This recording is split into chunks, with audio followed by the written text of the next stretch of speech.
Lecture de la première lettre de saint Paul apôtre aux Corinthiens. Frères, quand je suis venu chez vous, je ne suis pas venu vous annoncer le mystère de Dieu avec le prestige du langage ou de la sagesse. Parmi vous, je n'ai rien voulu connaître d'autre que Jésus-Christ, ce Messie crucifié. Et c'est dans la faiblesse, craintif et tout tremblant que je me suis présenté à vous. Mon langage, ma proclamation de l'Évangile n'avait rien d'un langage de sagesse qui veut convaincre, mais c'est l'Esprit et sa puissance qui se manifestaient pour que votre foi repose non pas sur la sagesse des hommes, mais sur la puissance de Dieu. Saint Paul, comme souvent, procède par contraste. Première opposition, le mystère de Dieu est tout différent de la sagesse des hommes. Deuxième opposition, le langage de l'apôtre qui annonce le mystère est tout différent du beau langage humain de l'éloquence. Je reprends ces deux oppositions. Mystère de Dieu, sagesse humaine, langage du prédicateur, éloquence, oratoire si vous préférez. Et tout d'abord, l'opposition mystère de Dieu ou sagesse humaine. Paul dit qu'il est venu annoncer le mystère de Dieu. Il faut entendre par là le dessein bienveillant de Dieu que la lettre aux Éphésiens développera plus tard. Ce dessein bienveillant, c'est de faire de l'humanité une communion parfaite d'amour autour de Jésus-Christ. Il est donc fondé sur les valeurs de l'amour, du service mutuel, du don, du pardon. Et on voit bien que Jésus le met en œuvre déjà tout au long de sa vie terrestre. Ce mystère de Dieu s'accomplit par un Messie crucifié, nous dit Paul. C'est tout à fait contraire à notre logique humaine, c'est même presque un paradoxe. Paul l'affirme, Jésus de Nazareth est bien le Messie, mais pas comme on l'attendait. On ne l'attendait pas crucifié. Et même, selon notre logique humaine, le fait même qu'il soit crucifié tendait à prouver qu'il n'était pas le Messie.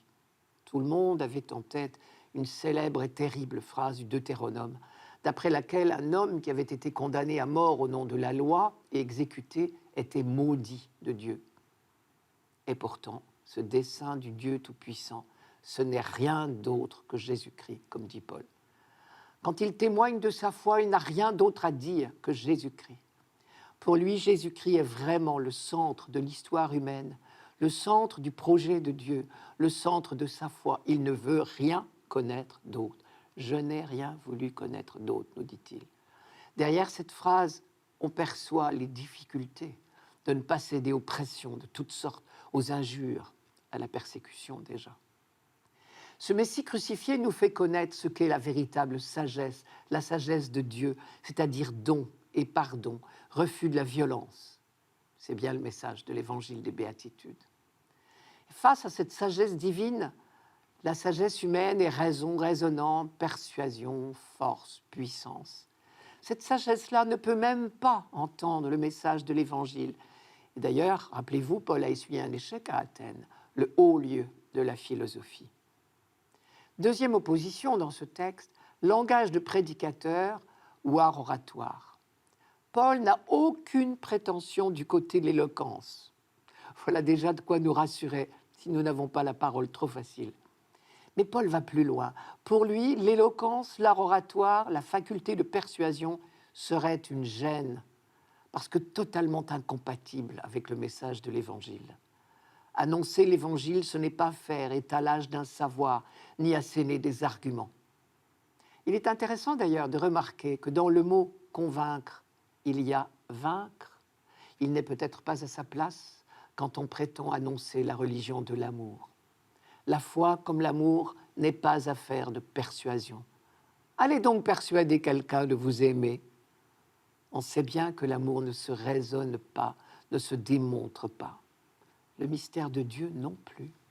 On peut seulement y pénétrer peu à peu. Le mystère d'un Messie pauvre, d'un Messie serviteur, d'un Messie crucifié ne peut pas s'annoncer par des moyens de puissance. Ce serait le contraire du mystère annoncé. C'est dans la pauvreté que l'Évangile s'annonce. Voilà qui devrait nous redonner du courage. Le Messie pauvre ne peut être annoncé que par des moyens pauvres. Le Messie serviteur ne peut être annoncé que par des serviteurs.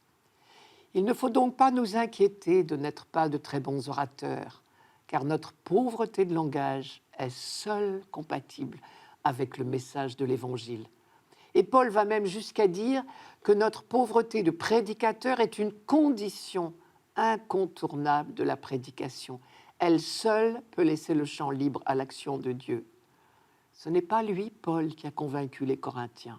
C'est l'Esprit de Dieu qui a donné à la prédication de Paul la force de la vérité en leur faisant découvrir le Christ.